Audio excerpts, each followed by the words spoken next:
डर किसी के भी मन में इतना अंदर तक बैठ जाता है कि आसानी से बाहर नहीं आता, और चाहे कितनी भी कोशिश कर लो इसे आसानी से हरा भी नहीं पाते।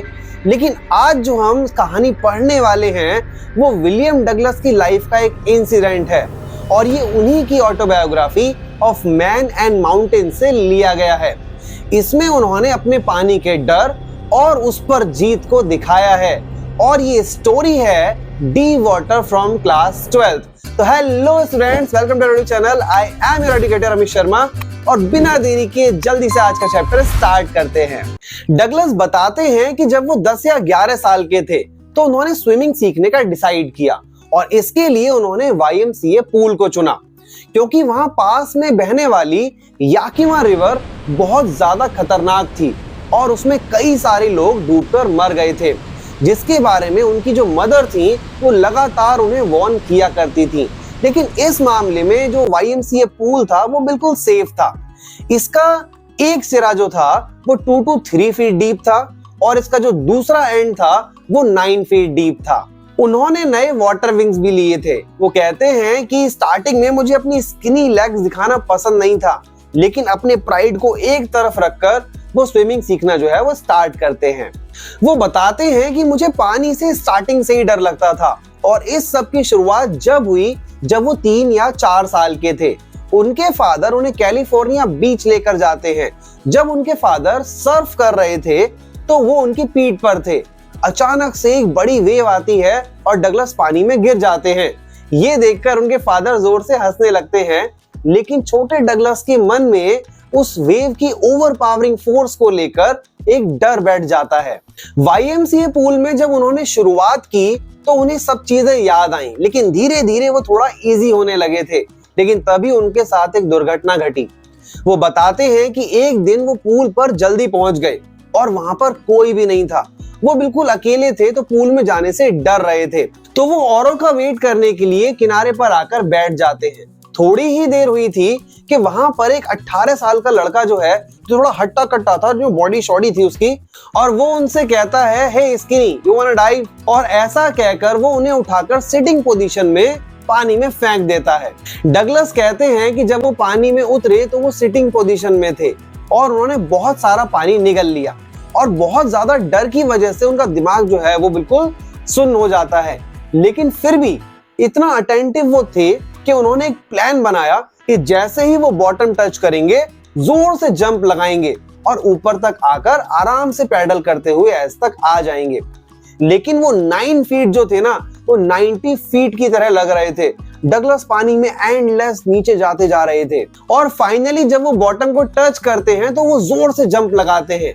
उन्हें उम्मीद थी कि वो कॉर्क की तरह स्पीड से ऊपर आएंगे, लेकिन ऐसा नहीं हुआ इसका अपोजिट। वो बहुत धीरे धीरे ऊपर आते हैं। वो रस्सी पकड़ने की कोशिश करते हैं, लेकिन उनके हाथ में केवल पानी आ रहा था। वो कहते हैं कि उनका दम घुटने लगा था, उनकी आवाज भी नहीं निकल रही थी। उन्होंने पैर हिलाने की कोशिश करी, जो कि डेड वेट की तरह लटक गए थे। पहली बार में उनकी आंखें और नाक ही पानी से बाहर निकली, और वो दोबारा नीचे जाना स्टार्ट कर देते हैं। वो कहते हैं कि ऐसा लग रहा था कि जोर से मुझे पानी के अंदर कोई खींच रहा है। उन्हें चक्कर आ रहे थे, लेकिन उन्हें अभी भी प्लान याद था, जैसे ही बॉटम को टच करेंगे जंप लगाएंगे। लेकिन दूसरी बार नीचे जाना इतना आसान नहीं था। वो जैसे जैसे नीचे जा रहे थे उनके जो एफर्ट्स थे वो धीरे धीरे कम होने शुरू हो गए थे। लेकिन जैसे ही पैरों के नीचे उन्हें टाइल्स महसूस हुई, उन्होंने जंप लगाया, लेकिन कुछ भी असर नहीं हुआ। उनके हाथ पैर नहीं हिल रहे थे। इस बार उनकी केवल आंखें बाहर आईं। अब तीसरी बार वो नीचे जाने लगे। उनकी सारी कोशिशें शांत हो गईं और वो बेहोश होने लगे। मौत का पर्दा बस गिरने ही वाला था। अब अगली बात जो उन्हें याद है वो ये कि वो पूल के किनारे लेटे हुए हैं और कोई उस लड़के को डांट रहा है कि ये लड़का बस मरने ही वाला था, और वो लड़का अपने आप को बचाने के लिए कहता है कि मैं तो बस मजाक कर रहा था। उन्हें लॉकर रूम तक लेके जाया जाता है। कुछ घंटे बाद वो अपने घर जाते हैं। उस दिन उन्होंने कुछ भी नहीं खाया, वो बस बेड पर पड़े हुए रोते रहे, और उसके बाद वो दोबारा स्विमिंग पूल पर नहीं गए।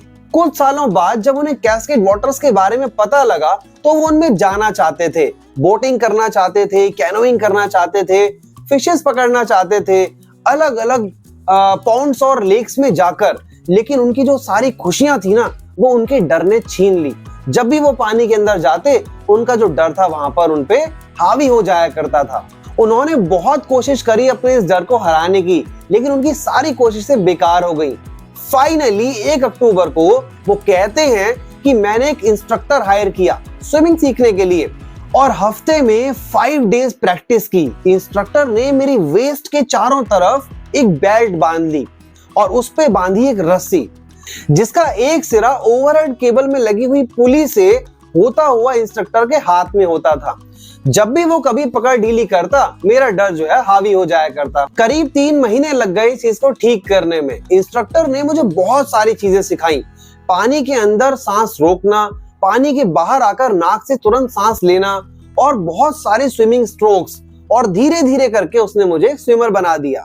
और लास्ट में 1 अप्रैल को उसने मुझसे कहा कि पूल के एक एज से दूसरे एज तक तैरो, और मैंने ऐसा ही किया और इंस्ट्रक्टर का काम यहाँ पर फिनिश हो जाता है। लेकिन मैं अभी भी रुकना नहीं चाहता था। मैं देखना चाहता था कि मैं इस डर से पूरी तरह से आजाद हूँ या नहीं। मैं न्यू हैम्पशायर की लेक वेंटवर्थ गया, जहां मैंने ट्रिग्स आइलैंड से स्टाम्पैक्ट आइलैंड तक 2 मील की स्विमिंग की। जब मैं झील के बीचों बीच था ना, तो डर थोड़ी देर के लिए वापस आया, लेकिन मैंने उससे बोला कि देखते हैं तुम क्या कर सकते हो, और वो चला गया। लेकिन अभी भी मुझे अपने आप पर कुछ डाउट्स थे, तो मैंने काफी सारी लेक्स और मीडोज को ट्रैवल किया और वहां पे स्विमिंग की।